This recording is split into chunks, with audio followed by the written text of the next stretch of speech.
এ পর্যায়ে আমরা ১৬২ পৃষ্ঠার জোড়ায় কাজ সম্পর্কে আলোচনা করব।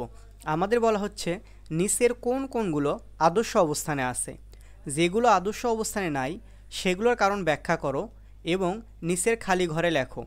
আমরা জানি সমতুল্য একটি স্থির রশ্মির সাপেক্ষে একটি ঘূর্ণয়মান রশ্মির ঘূর্ণনের ফলে ত্রিকোণমিতিক কোণ উৎপন্ন হয়।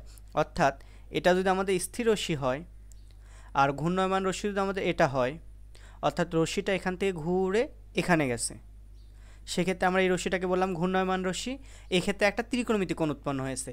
এক্ষেত্রে আমাদের স্থির রশ্মিটিকে বলা হয় আদি রশ্মি এবং ঘূর্ণয়মান রশ্মিটিকে বলা হয় প্রান্তীয় রশ্মি। আর রশ্মিদ্বয়ের ছেদবিন্দুকে আমরা বলি শীর্ষবিন্দু। কোনো কোণের শীর্ষবিন্দু কার্তেশীয় স্থানাঙ্কের মূল বিন্দুতে এবং আদি রশ্মি এক্স অক্ষের ধনাত্মক দিকে অবস্থান করলে কোণের সেই অবস্থানকে আদর্শ অবস্থান বলা হয়।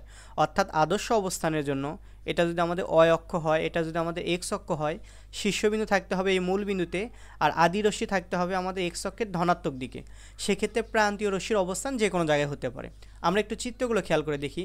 আমরা প্রথম চিত্রে দেখছি এটা হচ্ছে আমাদের আদি রশ্মি আর এটা হচ্ছে আমাদের শীর্ষবিন্দু। অর্থাৎ শীর্ষবিন্দু রয়েছে আমাদের মূল বিন্দুতে, আদি রশ্মি রয়েছে এক্স অক্ষের ধনাত্মক দিকে। এক্ষেত্রে কোণের এই অবস্থানকে আমরা বলবো আদর্শ অবস্থান।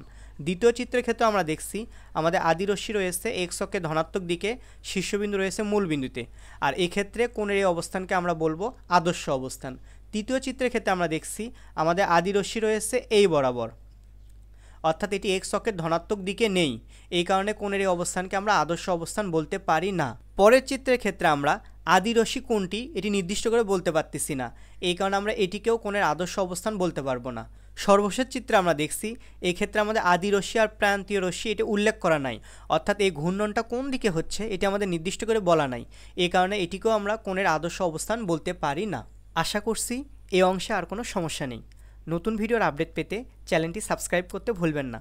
আপনি চাইলে আপনার মতামত, অভিমত বা জিজ্ঞাসা ভিডিওর কমেন্টে জানাতে পারেন। ধন্যবাদ আপনাকে।